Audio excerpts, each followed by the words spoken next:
If you've clicked on this video, then you probably already know what DHT is and how it plays a role in hair loss. But here's something that you might not have thought about. Not everyone with high DHT levels goes bald, because the real issue isn't just how much DHT you have, it's how sensitive your follicles are to DHT. Now, some people's follicles are calm. DHT comes by, says a word, and leaves quietly. Others are hypersensitive. They overreact, shrink, and eventually shut down. So what determines that sensitivity? Each hair follicle has androgen receptors and tiny variations in the genes that code for those receptors, which decide how strongly DHT will bind. A large 2017 study analyzing over 50,000 men found multiple receptor variants that make follicles more responsive to DHT, which explains why two people with the same hormone levels can have completely different hairlines. But here's where it gets interesting. Even if your genes are fixed, there are ways to reduce that sensitivity, to essentially make your follicles less reactive over time. Let's break them down one by one. Now, the first step is to lower receptor activity, and this can be done using medications like finasteride and dutasteride, which already reduce how much DHT can bind to those receptors. But beyond that, there are topical compounds that can modulate the receptor itself, such as a compound called RU58841, commonly known as just RU, which acts as a local androgen blocker. It's a gel or a cream you can apply to the skin that does similar things. They work like decoy keys sitting in a lock, so the real key, which is DHT, can't get in. In science, we call this a competitive inhibitor. Now, early trials showed that when these receptor blockers were combined with finasteride, there was a significant reduction in follicular miniaturization. So if systemic medications are the brakes, then these topicals are like targeted steering, controlling where the hormone acts. The second way is to reduce inflammation around the follicle. Sensitive follicles are often surrounded by what we call microinflammation, which are tiny immune reactions that make them even more responsive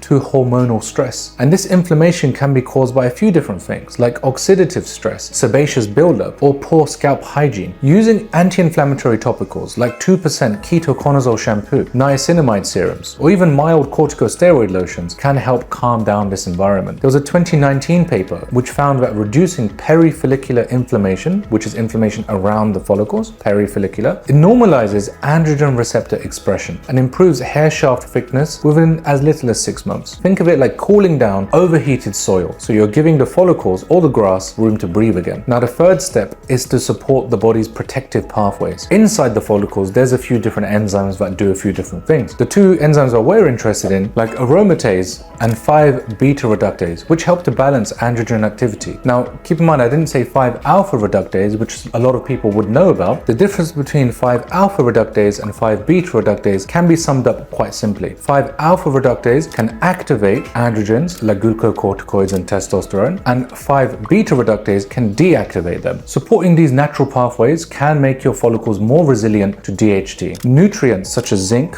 vitamin D, and omega-3 fatty acids are crucial here, because vitamin D in particular can regulate the WNT/beta-catenin pathway, which is the master switch for follicle growth. A 2020 review showed that adequate vitamin D reduces androgen receptor density in the scalp tissue, which effectively ends up lowering DHT sensitivity. Now, let's talk a little bit about the scalp microenvironment. Think of your scalp like soil. If it's clogged, dry, or inflamed, nothing's going to grow well. Microneedling at 0.5 to 1 millimeter depth has been shown to boost vascular endothelial growth factor, VEGF, and insulin-like growth factor 1, or IGF-1, which are two key growth factors that counteract DHT's suppressive effects. When combined with treatments like PRP or exosomes, it strengthens follicular metabolism and helps the scalp recover from androgen stress. Next, you want to address systemic factors, because your hormones do not exist in isolation. Chronic stress increases cortisol, which can amplify DHT's effect by upregulating receptor expression. That's why high-stress individuals often see faster thinning. Ultimately, the goal isn't to destroy DHT, it's to teach your follicles to ignore it. We do that by combining multiple strategies. First, reducing the hormone signal with finasteride and dutasteride, calming local inflammation, improving circulation, and strengthening each follicle's natural defense system. When all of these factors are working together, the follicles become way less reactive. So even if DHT is still present, it no longer triggers the same destructive chain reaction. And that brings us to the question, how much DHT do we actually need? For most adult men, normal serum DHT levels range between 250 and 990 picograms per milliliter. After starting finasteride at 1 milligram daily, levels can drop by up to 65 to 70%, stabilizing around 80 to 300 300 picograms. That's the sweet spot, low enough to protect your scalp but high enough for your body to maintain normal energy, mood and libido. Dutasteride is a bit more potent because it can act on a few more receptors. When taking dutasteride, levels of DHT in your blood can drop up to 90 to 95%, sometimes under 50 picograms per milliliter. So the target range we aim for in most men is between a 100 to 250 picograms per milliliter. That keeps the hair protected while the rest of the body continues to function optimally. But as always, before making any serious decision, please consult a doctor to assess your situation and create a personalized treatment plan. And if you want to have a chat with me and my team about getting on medical treatments like PRP or exosomes, or even about hair transplant surgery, then head to the description. You can find a link to our WhatsApp number and book yourself a consultation. That's all for today. I hope you guys enjoyed this video. Thank you very much for watching. If you found this to be useful, I'd appreciate all those good things. A like, subscribe, and of course, please leave your thoughts and comments in the comment section down below. And be sure to check out this next video coming out soon. See you in the next one.